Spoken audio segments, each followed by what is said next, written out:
Добар ден уште еднаш од мене, од студиото на Аргумент Плюс, како што и најави во централниот дневник.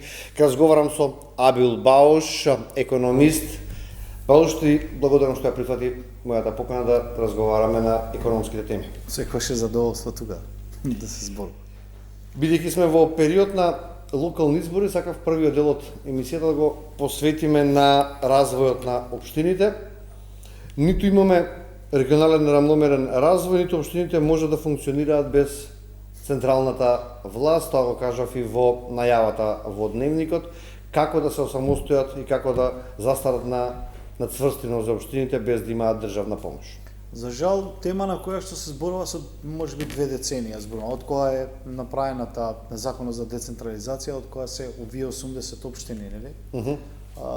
Не секогаш зборуваме за некоја независност на општините, односно некоја издржливост или одржливост на општините со нивни средства, а потоа нивниот развој. Резултатот на тоа е развојот и на општините и развојот на државата, кој ќе видите зошто имаме ваква економска ситуација во нашата држава. Сега тој рамноправен економски развој постои во хартија и многу добри политики се донесени за тоа, како да се инвестират, како би дошле некои од инвестициите во државата и како тие би се распределувале и како тие би земале одредени квоти, бенефити, субвенции и така натаму. Добро. Но проблемот е самата администрација во самите општини колку е подготвена ова да го направи. Во една прилика има може да видам колку средства се дават како грантови од разновидни фондови европски или не знам од други амбасади во државата, а немаме способна администрација тоа да го направи. Зошто ова се случува? Затоа што немаме никаква евалуација во самите општини. Видете, имаме еден битен документ во општините кој се вика буџет и кој го носат не церемонијално тој буџет, се разговара така како што се разговара и на крај кој видите реализацијата на буџетот во многу ситуации кои сум видел е или го преминува буџетот секогаш, или е под буџетот, или е да речеме јавните набавки кои се прават секогаш ги поминуваат планираните јавни набавки и тоа никогаш не се анализира. Тоа е значи без план, без контрола. Апсолутно да. Значи немаме одредена стандарди, некои одредени стандарди, планови и менаџирање на општините како би било поуспешни, како би биле поуспешни во иднина. Еве ја гледаме кампањата. Зборуваме за некои теми на кои што се ајде би рекол од нас некоја општина, рурална општина зборува за дигитализација, самата таа општина нема можност да се дигитализира внатре. Нема асфалт. Тоа е банално веќе нема асфалт, но многу работи нема во самата општина. Самата зграда општинска има проблем со интернет конекција и така натаму и така натаму. Но ете и ова да го помине. Значи соработката меѓу општините, заедничките проекти, апликација во заеднички проекти, развој на развојни проекти во самите општини нема, например.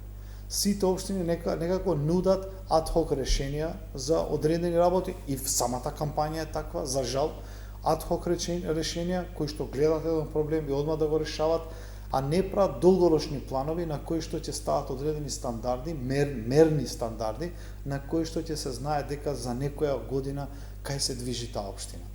Потоа кога ќе влеземе во другата фаза на кажи го на даночување или на фискалната политика која што треба да им се дае на самите општини, тука ќе видите уште поголеми проблеми дека имаат самата општина. И ја мислам дека не е проблем само централната власт што не ги пушта самите општини. Ја мислам дека дури би банкротирале половина од општините во случај централната власт да не ги субвенционира, односно да не ги држи и да не им ги покрива долговите. Апсолутно да, мислам тука ова се прави. Значи ако нема мерливост една работа и нема евалуација на се што се случува внатре во општините, да се видат одредени резултати, тогаш овие општини ќе останат вакви како што се. Или да се најде чаре за општините, припојување на општините, припојување на администрациите и така натаму кај што би имало да се направи некој потенцијал на самите општини да бидат одржливи, а потоа да бидат и развојни. Зошто не бараме како граѓани одговорност од општините, од градоначалниците, од администрацијата што е на локално ниво? Па затоа што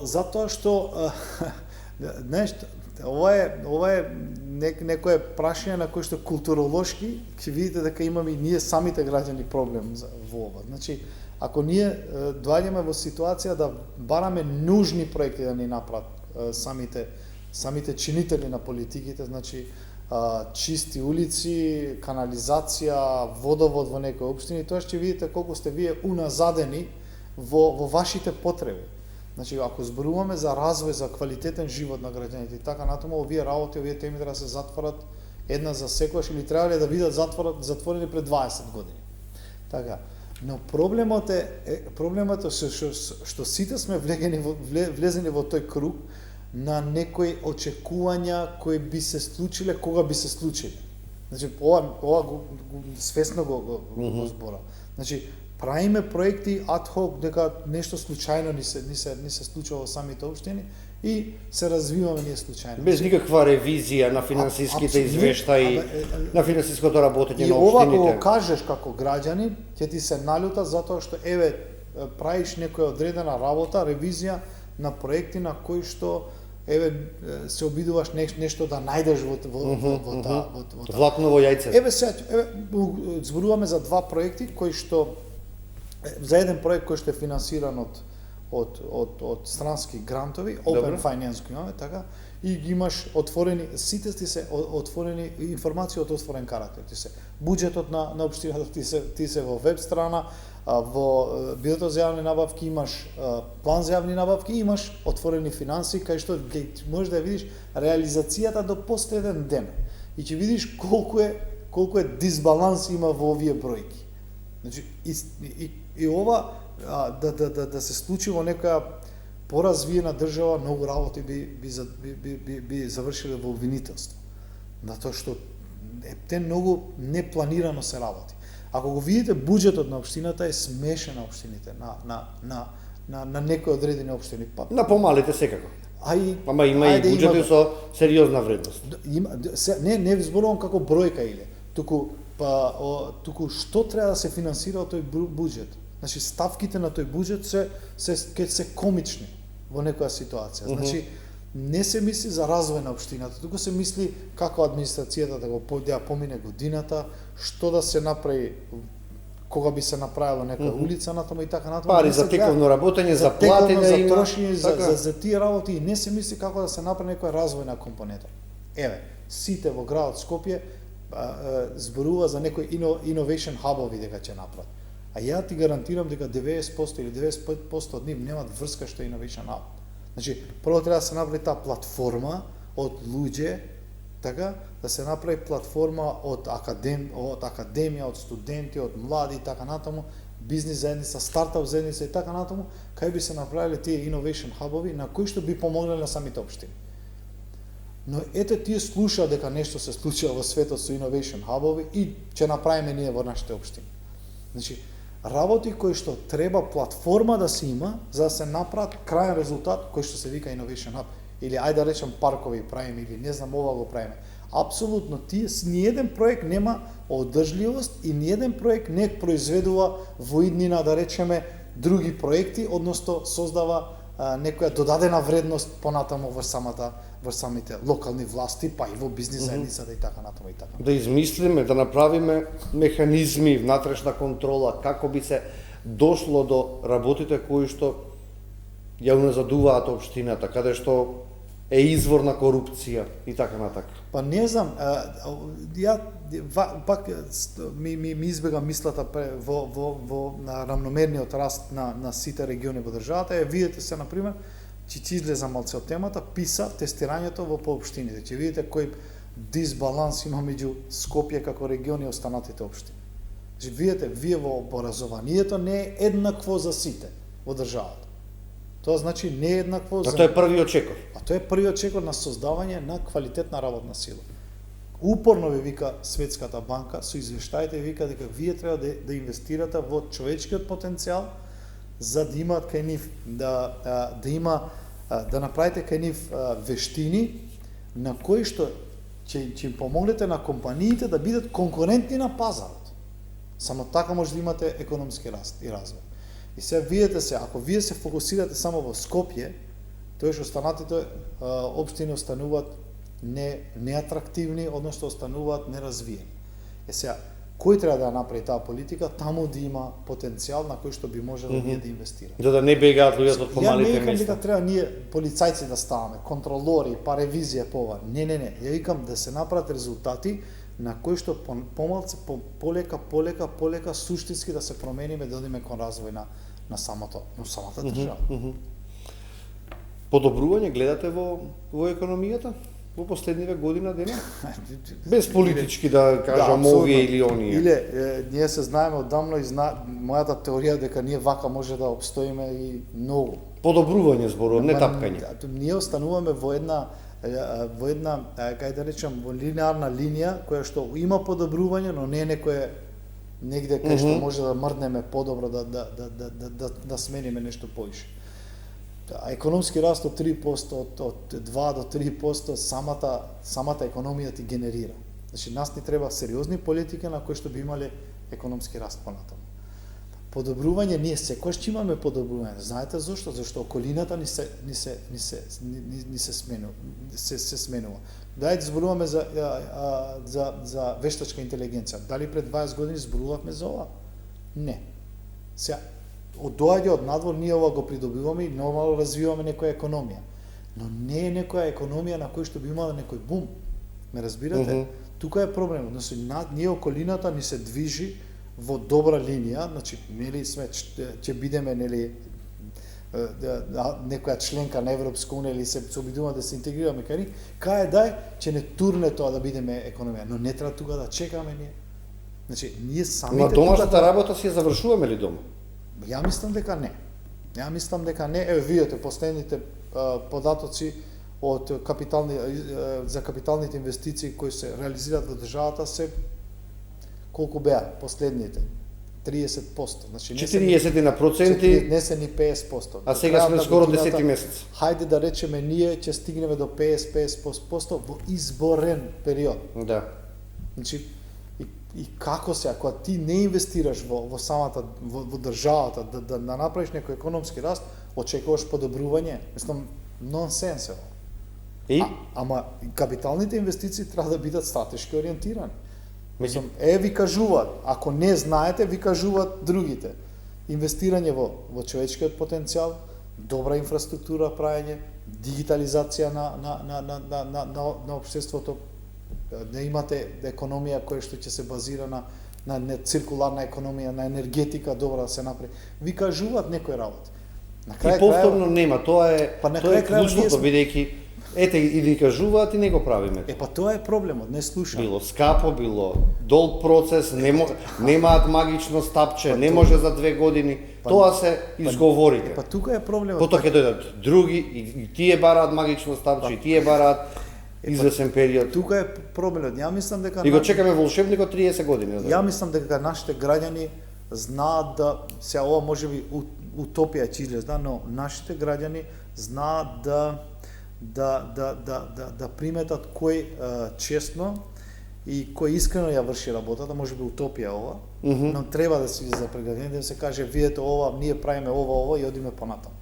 Значи некои работи на вистина треба да се сменат и радикално, да се направи некои одредени реформи, не е само декларативно. Значи ако правиме некои одредени реформи, да, ќе биде болно. Но тоа ајде историски се ќе завратам. Нели Велика Британија правеше огромни реформи со Маргарет Тачер. Колку мандати доби господјата? Многу мандати. Затоа што беше искрена во тоа што го правеше.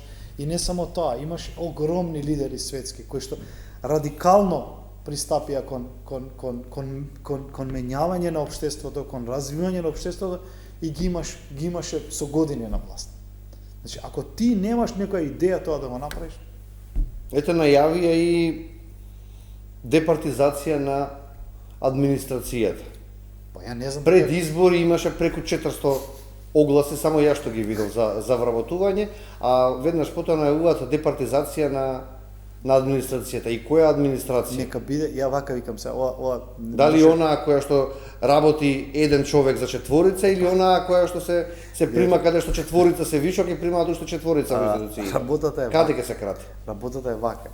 Нека бидат партизирани, само нека бидат стручни. тука нас не е проблем. Немаме стручност во јавната администрација. И стручните лица кои се во јавната администрација и работат за тие нестручните што се во јавната администрација. Значи, видите, затоа таа препорака од Светска банка. Значи, вие треба да инвестирате во човечкиот потенцијал, на вештини на тие луѓе. Значи, ти ако не ги обучиш тие луѓе, тие нема да бидат способни да работат. И нема што би очекувал од нив.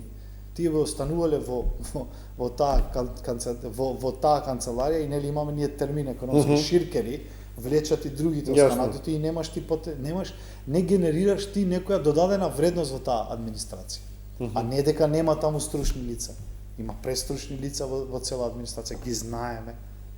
Тука е проблемот. Нека бидат партизирани, ама нека бидат стручни. Да, за тоа дали на крајот на денот за тоа се лови власта, меѓутоа по секоја цена да се вработуваат во администрацијата и да се најавува дека ќе се департизира. Прво што треба да се направи да се донесе законот за раководна служба и тогаш ќе видиме дали е департизирана или не е департизирана.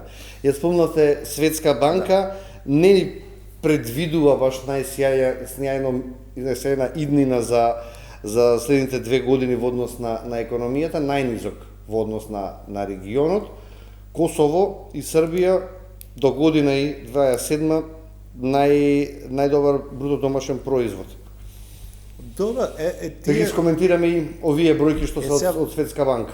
Вака се, кај нас е она линарно, мислам, не мрда таа бројка. Ние не успеавме во време на криза, во време на кризи да искористиме можноста да направиме радикални чекори. Значи тоа кога го најавувавме направите радикални чекори, може нешто да ни се случи во економијата. И така ни оди кон лошо да не биде да биде природно лошо, да се направи тоа природното да помине во нормална работа. И така е да направиме некои одредени чекори. Тие се обидува некои одредени чекори да направат. Од државите околу нас. Сега некој ќе рече ти имат потенцијал, па не знам Србија има огромен потенцијал што е вистина, е стратешка држава и така натаму и така натаму. Албанија има море, Косово е млада држава, па и тие се обидуваат некако нели нивната економија да се размрда, но се обидуваат сите такви какви им се владите прават некои одредени чекори. Некојаш се дури на суд, дури се во судир со самите граѓани за некои економски политики, но нешто се случува таму. Видите, се враќаме во нашата во државата. Кај инвестираме поише ние? Во социјални трансфери, во пензии, друго? Па не би го рекол тоа дека е инвестиција. Добро ја ова го викам. Да, саркастично, меѓутоа, Значи, работата е, видите, ако вие се ова ќе го речеме како ви излегува некаде дека треба да се направи уште едно министерство за како беше за високо образование, тогаш не ви работа така како што ви треба. Би треба таа струга треба да се инвестира во незе да произведува добар кадар. Ако ова ви се случува, тогаш не знам што би направи. Ако ви имате феноменални компании во државата кои работат во земјоделието, ги знаеме, да не ги спомнеме тука реклама, феноменално работат. И вие не учите од нив да видите дека може да се инвестира во други сектори, во земјоделието, во втор степен, трет степен, четврт степен, тие произведуваат, ама нема кој да ги пласира тие производи. Значи има место да се направи нешто. И трети, четврти, така натаму, тогаш каква стратегија би имале вие? Значи мора радикално нешто да се направи. Ако вие најбитно да донесете закон за онлайн продажба, што според мене би требало да се оданачат сите тие производи, така? Добро. Значи имаме рамномерност така на пазарот за сите, и тие физички што продаваат и тие онлайн. Ако тоа ви е реформа, не знам што би било поголема реформа, мислам.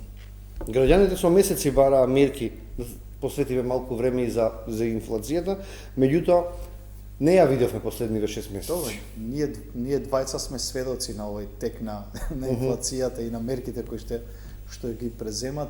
Не може да има мерки. Тие мерките се тие, тоа е резултатот. Че имаме природен пад на инфлацијата. Толку. Ама никако да падне. Ако паѓа во еврозоната, во Македонија веќе е со месеци на 4%. Тоа е природен пад, 0,2 на месечно ниво не е пад. Природен пад тие врз грбот на граѓаните. Природен пад ќе ви имаме ние само врз грбот на граѓаните, додека се Додека се научиме да плаќаме скапо. Да, апсолутно, додека се стабилизира цените на пазарот и се стабилизира се од државата, тоа е по природен пат како што и најавуваат, нели? Но ако вие не превземете мерки, имате одредени мерки на намалување на инфлацијата кои не се овие ограничени. Така, монетарната политика од покачување на каматната стапка. Така? Добро. Ама вие немате економска активност. Не можете ја имате ликвидност, а немате економска активност. Тука не смеете да допрете многу, затоа што ќе правите проблем кој бизнис заедницата, така? Од друга страна, треба да направите реформи во фискалната политика, даночната политика. Ви имате 35 до 40% сива економија и ништо не превземате. Мора нешто да се превземе тука, да направите, да ги ставите во ред сите работи. Ви имате 11% невработеност, а имате 38 од тие невработеност, 38-40% на млада популација невработеност. И ова е алармантно. Имате кој беше 40 до 50% владини субвенции кон пензискиот фонд. Кој работи тогаш тука? Па тука е работата, овие работи треба полека да се почнат да се сменат. Значи имате политики, макроекономски политики на кои што треба да чепнете, да бидете храбри тоа да го направите. Гледате храброст во ова актуелна власт? Не. Очекував дека ќе има храброст. Не, искрено сакам да бидам кој ви одговори. Овие, мислам, имајќи предвид нивната провиненција, имајќи предвид нивната провиненција, зашто биле храбри во многу работи, значи носеле нови работи во економијата, особено зборам само за економијата, не направија ништо храбро до сега. Сега, мислам, ти имат многу постручни луѓе таму како што можат храбро да сменат многу работи таму. Со план со се најавува и нов ребаланс, повторно ги спомнавме пред малку капиталните.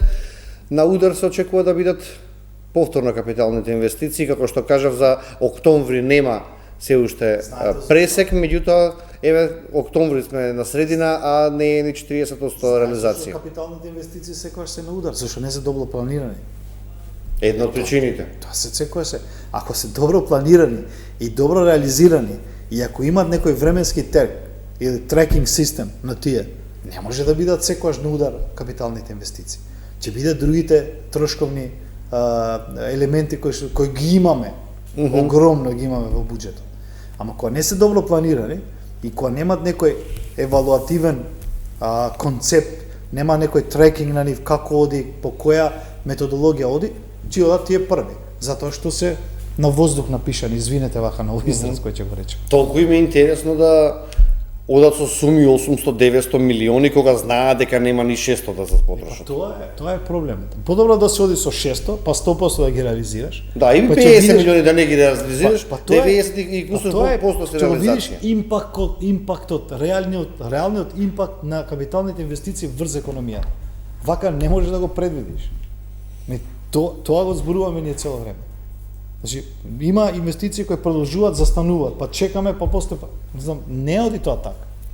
Ако не може да се предвиди тоа, дали може да се предвиди дека во следните неколку години ќе имаме добар живот? Подобар. Добар е многу широко. Не, ова е субјективно ми да го зборувам. Граѓаните цело време бараат промени, бараат подобро, меѓутоа се поразочарани и поразочарани. Ние живееме во глобален свет на кој што граѓаните гледаат што е квалитетен живот. Ако вие имате потрошувачка кошница која се надаваме кој поише, кој помалку ќе земе, а во ист случај имате CPI, во другите држави се гледа тој индекс вистински на трошење, тоа зашо зборуваме ние? На некој економски параметар на кој што никогаш не се гледа или зборуваме за некоја социјална кошничка, на кој што и таа е многу скромна.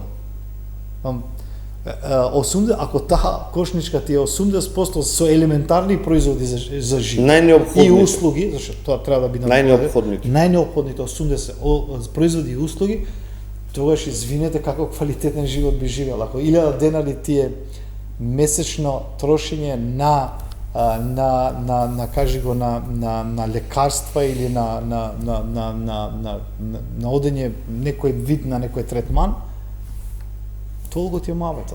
1000 денари. Се надевам дека ќе биде подобро да бидеме оптимисти. Апсолутно да, ние Да, економисти за тоа сме знаеме да тука. бидеме некош така во таа сива зона секојаш, ама тоа е.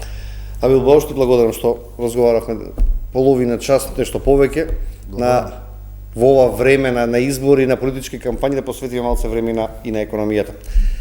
Почитувани, се надам дека го задржав вашето внимание. Ви благодарам на довербата и останете со програмата на телевизија 24. Од мене пријатно.